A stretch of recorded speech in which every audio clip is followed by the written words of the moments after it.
कल तक जो फिल्मों में सुना करते थे कि घर के अंदर घुस के मारूंगा और कुछ नहीं कर पाएगा, आज वो सच होते हुए दिख रहा है। वेनेजुएला के प्रेसिडेंट को उनके पत्नी के साथ उनके ही बेडरूम से घसीटते हुए बाहर निकाला। और इतना ही नहीं, बेशर्मी से उनकी परेड भी करवाई गई, आंखों में पट्टी डाली गई और हाथों में हथकड़ी भी डाली गई।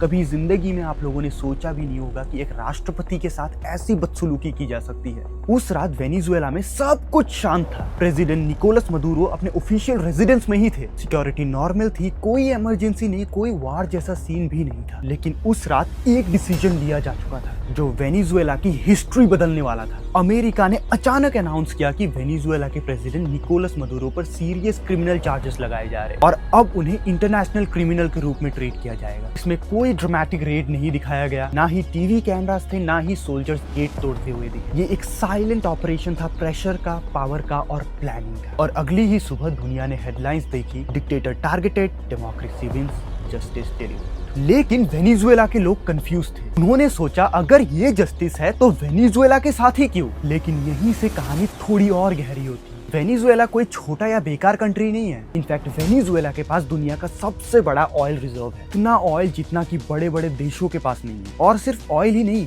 गोल्ड और फ्यूचर टेक्नोलॉजी के लिए जरूरी रेयर मिनरल्स, यानी जो चीज फ्यूचर चलाने वाली है वो सारी चीजें वेनेजुएला की जमीन के नीचे दबी हुई है। अब थोड़ा सा पीछे चलते हैं। ये सारी चीजें एक रात में नहीं हुई। पहले अमेरिका ने वेनेजुएला के ऊपर इकोनॉमिक सैंक्शन लगाए, फिर ऑयल बेचना मुश्किल हो गया, बैंक्स ने अपना काम करना बंद कर दिया। और रिजल्ट क्या हुआ? महंगाई बढ़ गई, जॉब्स गायब हो गई और लोग बहुत ज्यादा परेशान हो गए। और फिर पूरी दुनिया के सामने ऐसा दिखाया गया कि देखो, डिक्टेटर ने अपनी ही कंट्री को बर्बाद कर दिया।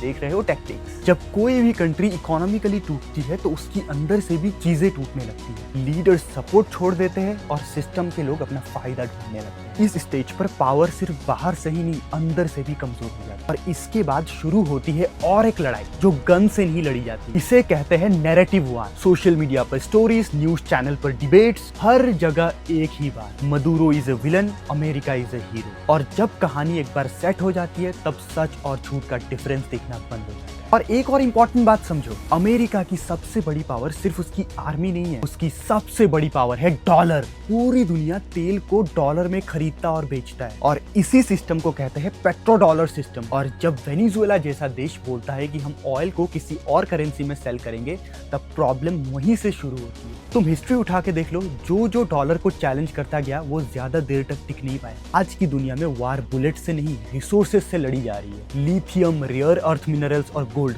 जो लोग इनको कंट्रोल करते हैं वो पूरी दुनिया को कंट्रोल कर रहे हैं और फ्यूचर भी वही लोग कंट्रोल कर रहे हैं। इसीलिए ये सिर्फ एक प्रेसिडेंट का अरेस्ट नहीं था, बल्कि ये फ्यूचर की प्लानिंग का एक पार्ट था। अब सवाल उठता है, इंटरनेशनल लॉ कहाँ गया? लेकिन सच तो ये है कि लॉ बुक्स में तो सबके लिए सेम है, लेकिन रियल लाइफ में सिर्फ पावर डिसाइड करती है कि कौन उस लॉ को फॉलो करेगा और कौन नहीं करेगा। इसीलिए स्ट्रॉन्ग कंट्रीज रूल बनाती है और वीक कंट्रीज उन रूल को फॉलो करती है। और अगर इंडिया की बात करें तो इंडिया आज एक राइजिंग पावर है। We are the 4th largest economy. Digital हो रहा है, टेक पे डिपेंड हो रहा है, लेकिन अगर हम टेक्नोलॉजी पे डिपेंडेंट हो गए, एनर्जी पे डिपेंडेंट हो गए या डेटा में डिपेंडेंट हो गए तो हम भी वल्नरेबल हो जाते हैं। भले ही हम फ्री हो, लेकिन भविष्य में प्रेशर के नीचे आ सकते हैं। इस कहानी का लेसन सिंपल है, सॉवरेनिटी सिर्फ फ्लैग से नहीं आती, सॉवरेनिटी आती है सेल्फ रिलायंस से। टेक्नोलॉजी में, इकोनॉमी में, रिसोर्सेस में। वरना आज वेनेजुएला है, कल कोई और देश हो सकता है। ये वीडियो किसी कंट्री के फेवर या फिर किसी कंट्री के अगेंस्ट में नहीं है। ये सिर्फ एक ऐसी कहानी है जो हमें ये सिखाती है कि दुनिया का गेम कैसे खेला जाता है और जो इस गेम को नहीं समझता वो सिर्फ हेडलाइन बन के रह जाता है। तो इस वीडियो को यहीं पे समाप्त करते हैं। अगर आपको मेरी वीडियो पसंद आई तो नीचे सब्सक्राइब का बटन दिख रहा होगा, सब्सक्राइब जरूर कर लेना और इस वीडियो को ज्यादा से ज्यादा शेयर कर देना। एंड ऐसी वैल्यूएबल कंटेंट के लिए मेरे चैनल पे बने रहना।